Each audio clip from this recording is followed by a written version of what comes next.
Hello, everyone. My name is Seth, and today I'm going to give you my review of Dune Part 2.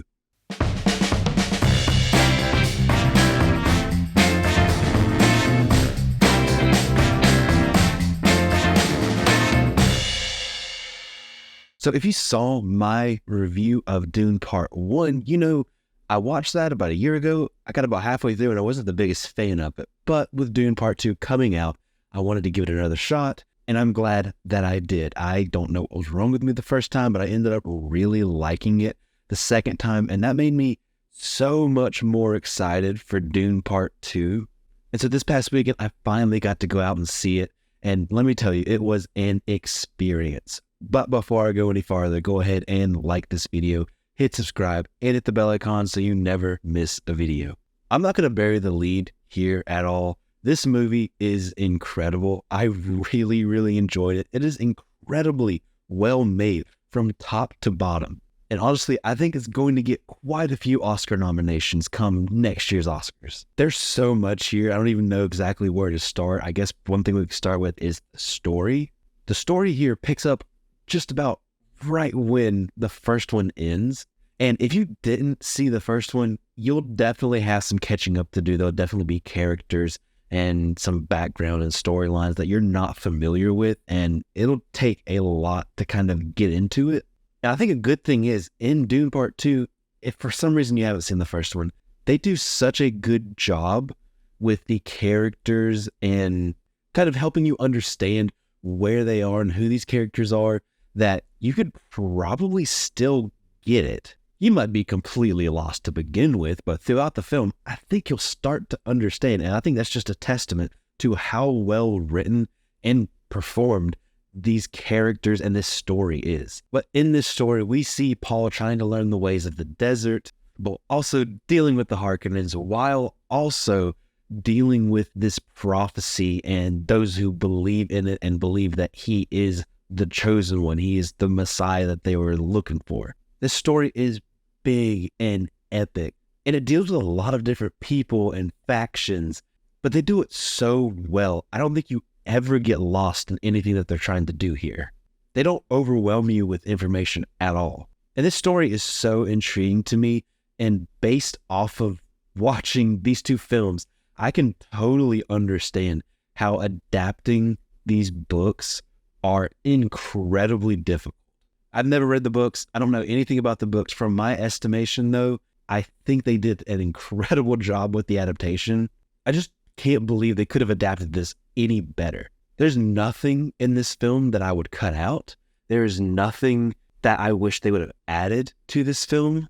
The only questions maybe I had were just about, I guess, the world in general, but that's not up to the movie. Those are just extra, deeper lore questions that I had. The story is so well paced. It doesn't linger on anything too long, and I never feel like it's really rushing to get to any other story beats. I was locked in the whole time, and I was absolutely here for any of the turns the story had. I think the characters, all of the characters in this film were written very well.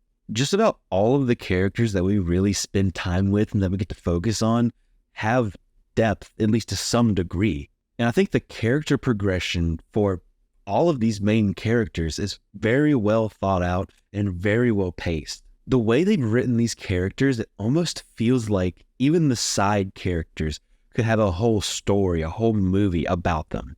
I think maybe my only complaint I would have about maybe some of the characters or anything like that is that maybe the relationship between Paul and Chani, maybe it's got a little bit unearned. If you're just focusing on part 2, maybe I feel like they could have had a few more scenes just kind of by themselves together.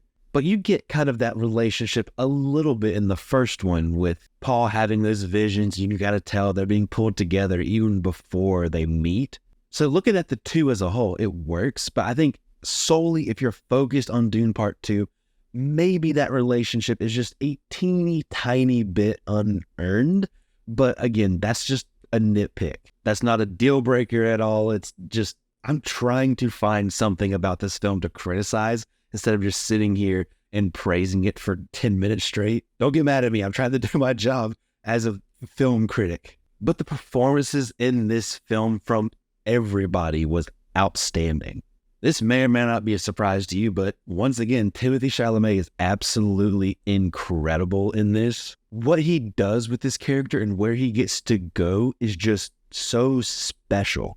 The change that Paul experiences from the beginning of this film to the end of this film works so well because of Timothée Chalamet's performance and how good and pitch perfect, spot on it is. If you've been watching my channel over the last couple of weeks, this might seem like it's becoming a Timothée Chalamet fan club at this point, but I mean, it's earned, I think. His performance there in the third act gave me chills. Just about any time he was on screen, just about any time he was speaking, I got chills all throughout that third act. He commanded the screen. He absolutely nailed every single line delivery. And without spoilers, I will say he absolutely went there. In my opinion, I think he probably will, and I think he definitely should get nominated for Best Lead Actor. I know we got plenty of year to go. We got plenty of films to see, but this just seems like a top 5 performance of the year. I mean, he was just that good in this. But also, to sound like a broken record, from my Dune Part 1 review, Rebecca Ferguson also was absolutely incredible. She was another big-time standout for me. For the first film, she did such a good job of kind of balancing the loving, kind of concerned mother figure with the kind of plotting Bene Gesserit side. But here she does a fantastic job of kind of transitioning that character maybe a little bit less as a caring mother figure and more of a manipulative Bene Gesserit trying to kind of force this prophecy to happen. Rebecca Ferguson was legit scary at times during this film. And honestly, this is another one where I would say maybe she can get nominated for Best Supporting Actress. She was just very impressive all throughout this film.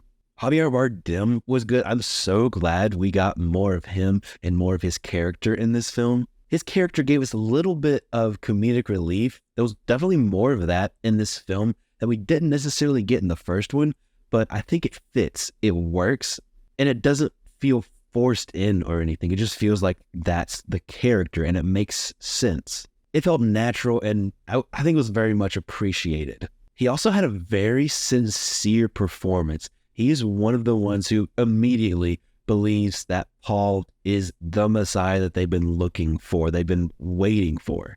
And he does a great job kind of balancing both sides of the sincerity and also some of the humor he brings.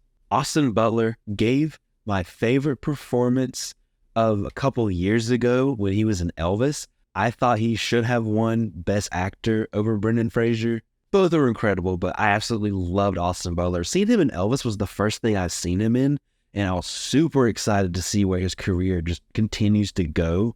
He definitely impressed me in Elvis, and he continued to impress me here. He plays this kind of just unhinged, pure villain, and you can tell he's having a lot of fun.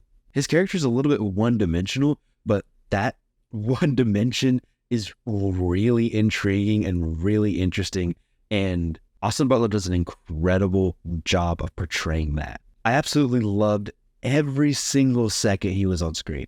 And of course, Stellan Skarsgård was great. He's continuing over his performance in the last one, and he's just as good in this one as he was in the last one. He's just a fun, intimidating villain. And I think Zendaya did a good job here. Again, if I'm really, really trying to nitpick, I think maybe her performance as a whole just got overshadowed just a little bit by some of these other performances like Timothée Chalamet or Rebecca Ferguson, but she did do a good job. And I would also say that some of these other performances, maybe in some of the smaller roles like Florence Pugh or Christopher Walken, I think they did a good job as well. Having them in this film, actors of their ability in these smaller roles just keeps adding to this cast and keeps adding to these characters, and everybody's performance in this just really elevates the film. The visuals here, once again, are absolutely jaw-dropping. I was able to see this in IMAX, and I would 1000%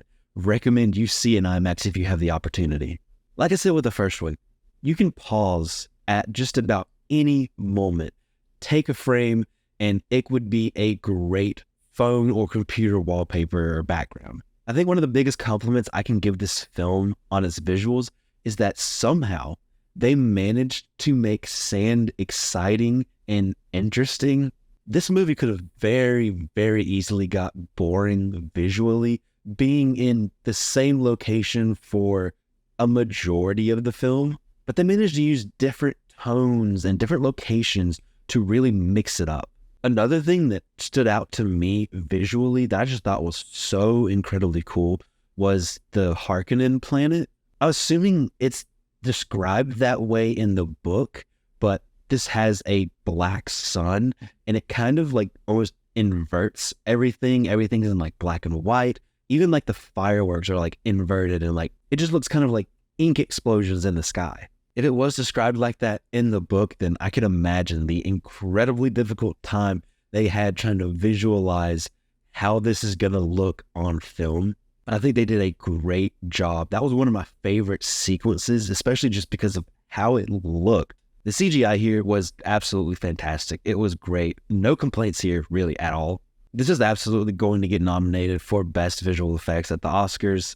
Nothing looked out of place. Nothing ever looked comped in. Everything was just so seamless. And also, like the first one, the scale that they were able to show here is just crazy. It's really super impressive with what they're able to accomplish here. The action in this is so good too. There's just so much, whether it be like smaller hand-to-hand combat stuff, maybe just a couple people, or even kind of like bigger battles with a lot more people. Everything was done so well. Fight choreography was top notch to me, and no spoilers again, but the last kind of confrontation might be one of the best hand-to-hand combat sequences I've seen on film, maybe ever, but definitely in quite some time.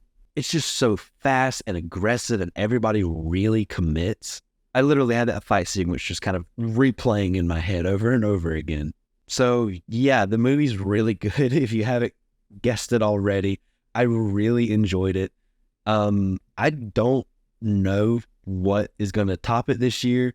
I don't know if something will. I don't know if something can, but it's a tall task to probably dethrone this off my number one of 2024. But hey, we got a lot of year left, so I'm excited to see what the rest of the year has. But this movie is incredible. If you have not seen it, please go out and see it. See it on IMAX. See it on the biggest screen you possibly can. I cannot recommend that enough.